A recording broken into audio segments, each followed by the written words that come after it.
Y'all, I ran up out of that place so fast. I messed around and forgot my lunch.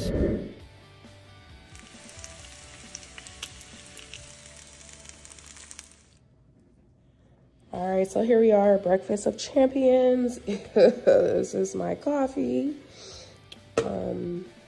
Orange juice. I have a little mixture right here because I have been sick.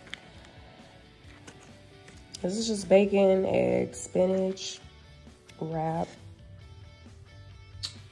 All right, I gotta go.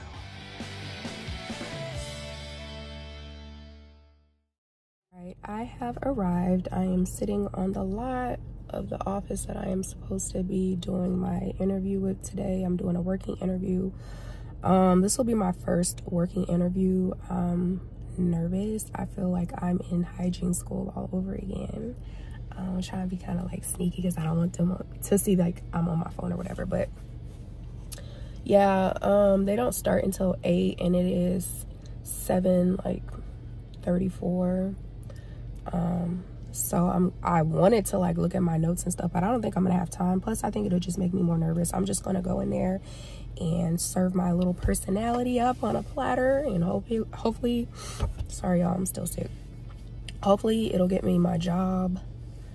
But yeah, I feel kind of like out of it because of the weather. It's really gloomy. I don't know if you can tell. And then plus my equilibrium feels off. Like my ears, they need to pop so bad. So I'm a little bit like irritated with that. But wish me luck. Wish me prayers. I'm sure I'm gonna be just fine. It is what it is, you know? But yeah, I'm just sitting here waiting. Got 10 minutes to spare. I definitely left a lot later than what I was supposed to. I wanted to have like at least 30 minutes to just kind of like find the location and just like review notes and stuff like that. I brought my hygiene book with me just to kind of, because I'm a pictures girl. So review eruption sequence and stuff like that for children, because I am not used to dealing with children and this is a family practice. So I don't know, I really don't know if my patients are kids or not, but I just want to be prepared for anything. Obviously I want to review my injections for like anesthesia and stuff like that, my injection sites and things of that nature. Hopefully I'm not sounding gross and sick while I'm in there, but yeah, I'll see y'all when I get out. I get out at 5, so toodles. It feels so good to be back. I'm at home and it is not even 2 o'clock and my day was supposed to have ended at 5 o'clock. So what does that tell you? I left. I had to go. I had to do what was best for me and my well-being. Professional? Probably not, but it is what it is. And here's what I've learned. Let's start from the top, shall we? All right, so here are my notes. My day was supposed to kick off at 8 o'clock. I was supposed to arrive at 7:45. I was supposed to meet the office manager. Office manager was running late. So a sweet, dear dental assistant took me under her wing. And I am so thankful for her, because if it were not for her, I would have probably left after the first patient. But let me tell you why, shall I? All right, 7:45, office, you know, they're already getting set up and things like that. So I'm already behind schedule because the front office personnel who's supposed to help me was running late. So I'm just kind of like standing there looking like, where can I put my stuff? Luckily, the assistant, she comes and she's like, hey, are you the hygienist? I'm like, yes. So she's like, well, let me show you where you can put your things. And let me show you where your DTR is so we can kind of get the day started and you're not having to just sit here and wait and run behind already. My biggest pet peeve is being late. I do not like being behind schedule. It's a domino effect, honestly.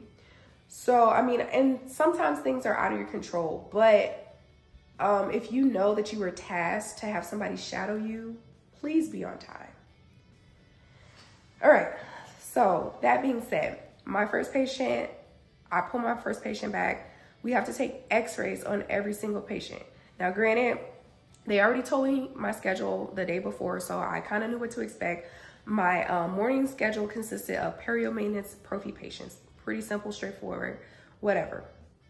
And they were supposed to be for an hour. So I had a total of 7 patients, 5 in the morning, and then 2 scaling and root planing in the afternoon.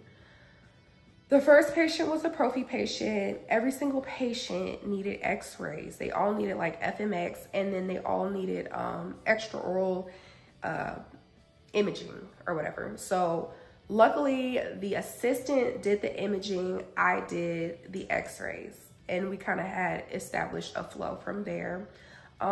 She was pretty straightforward. She was just kind of chatty, so we only had an hour, so we were kind of cutting it close.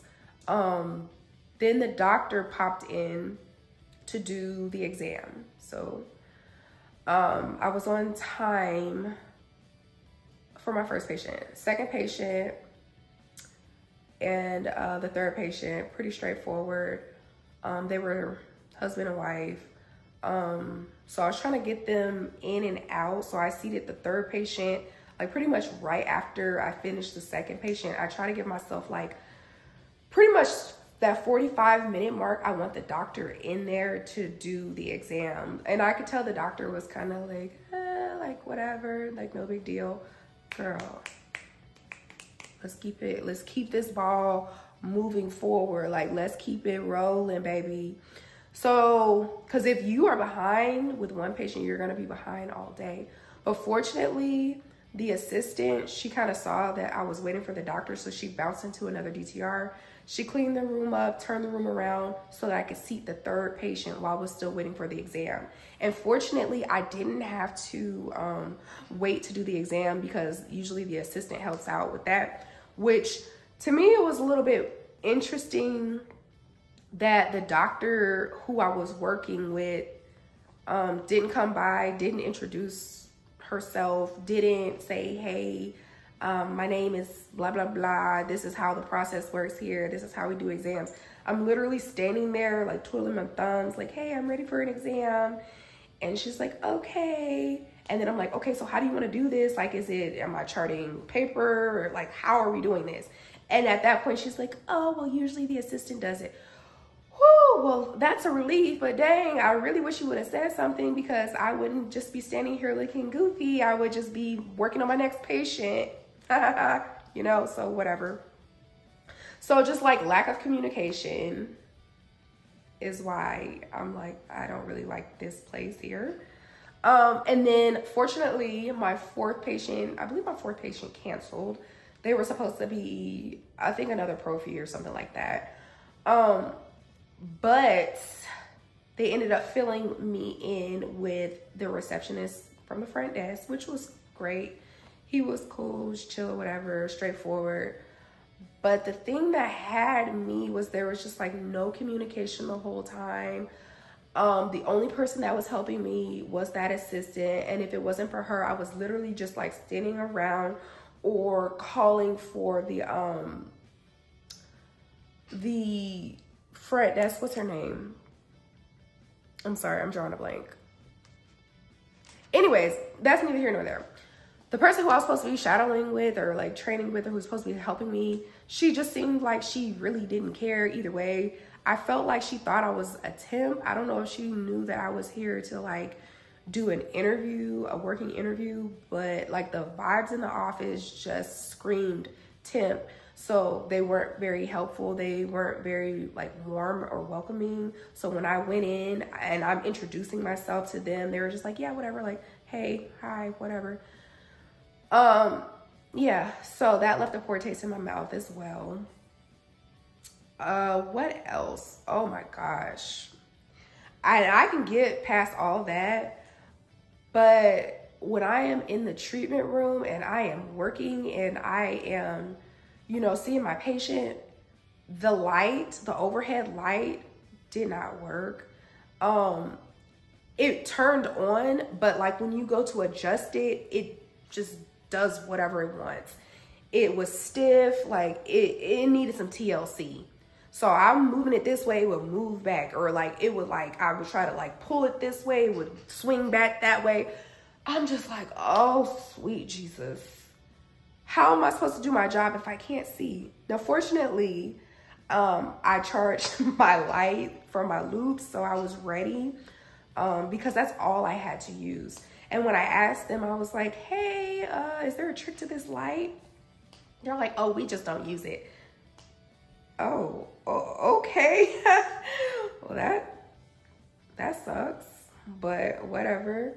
I had my loops, so I was able to push, but it was very dim. The office itself was very dim to where even though I had my loops and my patient was literally like in my face, I still could not visually see the linguals of the mandibular anteriors. And then like the mirror was like, it was really foggy. And that's neither here nor there, but it's just like, if I can't even see to do my job, I cannot on a regular basis here. Now, of course, you can always order new instruments and this, that, and the third, but the environment itself is super cramped. So even when you went to adjust the patient and you like use the swivel to like turn them, you couldn't really get behind the patient, the head, because the Alabama cart and everything was there and you couldn't move it. Like that stuff was kind of fixed in that spot to where you couldn't move it. So you're literally working in a limited space and you can't work around it, you know? So that is something that I cannot continue to do. So I did not feel comfortable to do the SRP patients if I can't even move around. You know what I mean? I feel like that would be like kind of dangerous situation, a safety issue, kind of a hazard for myself as well as the patient. So that's why I had to head out early. And normally I would try to stick it through, but there was just so many barriers to today, just like getting the simplest thing done, and then having to ask people constantly for help. So another thing that was extremely frustrating was when I was asking the office manager, I told her, I'm like, hey, you know, I'm not used to these programs. I've never used these programs. These are the programs I'm used to working off of. She would just go in there and be like, click this, click that, click this, click that. Okay, yeah, thank you, but can you go like slower? I feel like she was kind of being passive aggressive and she just really didn't care. So your front desk, receptionist, your office manager, they play a major role in how the office is run. And my thing is, if I'm already getting this vibe from just the working interview, I for sure don't want to come back because I'm not about to have you having that much control over my schedule and you just doing what you want to do and there's no communication. And they didn't even tell me that like my patients had canceled. Like they know that like I didn't really know how to read their schedule for real and I didn't know where to like click. So whenever they would pull the patient's chart up that I was currently seeing, I would have to like play around with it to get back to where I needed it to be. I forget what platform they were using. They were using like a specialized platform to their office. But yeah, no, it was a no for me. It was just like the environment and like, it was really dark and gloomy. It was, the DTRs or the treatment rooms needed a lot of like work and upkeep. And while I was using the Cavitron, because, you know, obviously you're not going to have every single instrument that you want. Like, I understand that. They were of poor quality. They weren't sharpened. Okay, whatever. I could have sharpened them, but they didn't say, hey, this is where the sharpening stones are. None of that. I'm having to literally be like, hey, can you grab me this? I need a sharpening stone. The instruments were not sharp, so I was really relying on my ultrasonic, my Cavitron unit. And then at some point, it started giving out too. So I'm like, I can't even really see to hand scale, you know, and that's a concern. So that's why I cut it short. And not to mention, I'm not feeling great. I'm not sure if you can tell or not, but no, it was a big no for me. But the reason I left was because I wanted to save my energy for the office that I'm supposed to be working at tomorrow. I'm excited about this office. And the crazy thing is I was super ecstatic about the office today.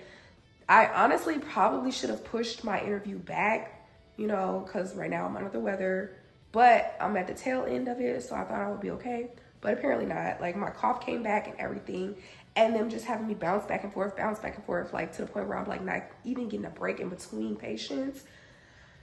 No, thank you. No, thank you. So the office that I'm working at tomorrow, I am super, super excited about. I've already done a face-to-face interview.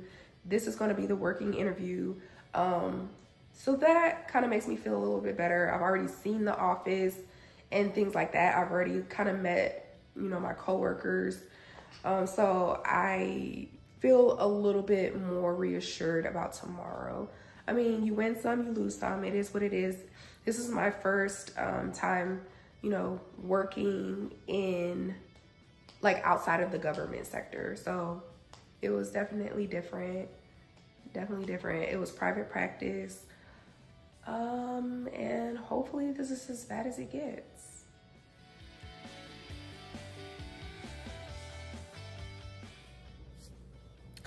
All right, y'all. I have to go wash my hair, which reminded me of another reason why I don't want to be back. They are kind of skimpy when it comes to PPE.